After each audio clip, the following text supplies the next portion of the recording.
양도세 중과 배제가 2025년 5월 9일에서 2026년 5월 9일로 1년 한시 연장됩니다.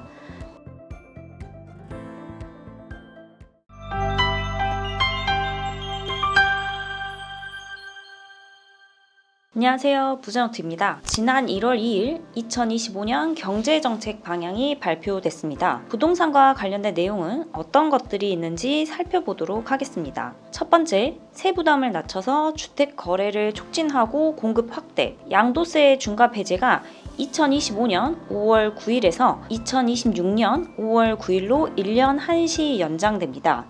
즉 2026년 5월까지 조정 대상 지역 내 주택을 2년 이상 보유한 경우 다주택자 양도세가 중과되지 않습니다. 아직 바뀐 건 아니고 소득세법 시행령 개정이 필요합니다. 30호 이상 건설 또는 매입해 공급하는 민간 임대주택에 대한 종합부동산세 합산 배제 가액 기준, 공시가격 기준입니다.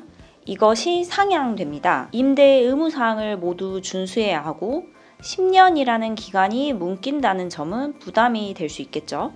두 번째, 지방 부동산에 대해 세금 중과 완화, 지역 경기 활성화를 위한 방안이라고 볼 수 있는데요. 종합부동산세의 1세대 1주택자 특례가 적용되는 지방 저가주택 대상이 공시가격 3억 원 이하에서 4억 원 이하로 확대됩니다. 즉, 집을 한 채 가지고 있으면서 지방에 저가주택을 보유하고 있었을 경우 금액 기준을 말합니다. 취득세 중과가 제외되는 저가주택 기준을 지방주택에 한해 완화되는데 공시가격 1억 원 이하에서 2억 원 이하로 금액 기준이 확대됩니다. 지방 미분양 해소를 위한 맞춤형 지원 방안이 본격 추진되는데 내용은 1번 기존 1주택자가 지방 준공 후 미분양 주택을 구입 시 세제상 1세대 1주택 특례 유지, 대신 전용 면적은 85제곱미터 이하, 취득가격은 6억 원 이하의 준공 후 미분양 주택으로 2024년 1월 10일부터 2025년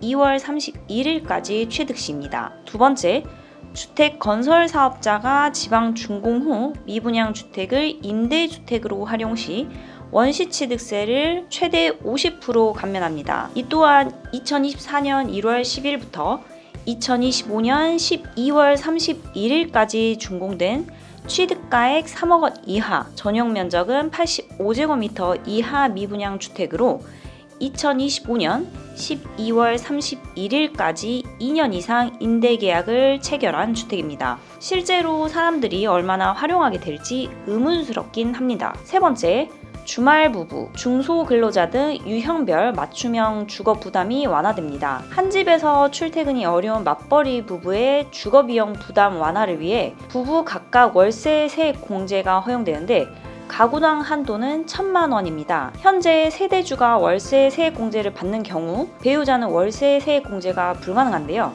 이런 거는 개편이 되면 좋겠죠. 구체적인 기준은 주말 부부의 현황 검토를 거쳐서 2025년 세법 개정안에 반영될 예정입니다. 중소기업 근로자 등에게 1년 이상 장기간 미임대된 공공임대주택 공급 추진과 전세 임차인이 대환대출을 하더라도 전세 대출금에 대한 소득공제 혜택이 유지될 수 있도록 소득공제 적용 범위가 확대됩니다.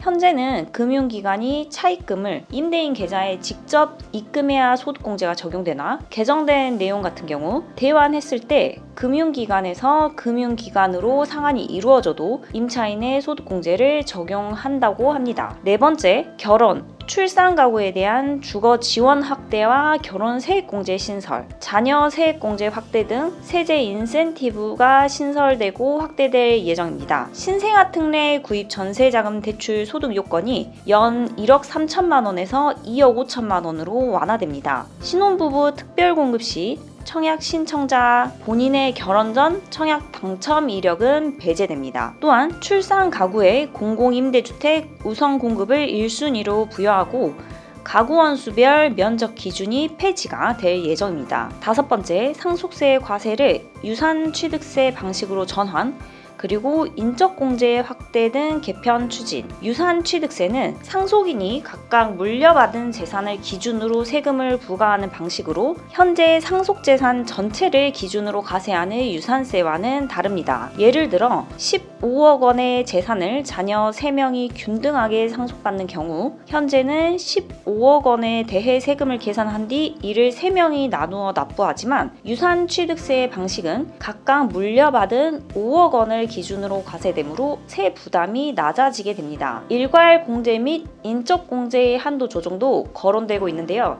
현재 5억 원으로 묶여있는 일괄공제 금액과 배우자, 자녀 공제액을 높여 중산층의 상속세 부담을 줄이는 것이 목표입니다. 정부는 국민 소득과 집값 상승을 고려하여 일괄공제 금액을 6억 원에서 7억 원 수준으로 상향 조정하고 배우자 상속공제 금액도 소폭 높이는 방안을 검토하고 있습니다. 오늘 이렇게 2025년 경제정책 방향을 몇 가지 살펴보았는데요. 저출산과 고령화, 고물가와 고금리에 따라 소비와 투자 위축으로 현재 시장이 많이 얼어붙어 있습니다. 정부가 중심을 잘 잡아서 민생 안정과 함께 경제 회복이 되는 2025년이 됐으면 하는 바람입니다. 감사합니다.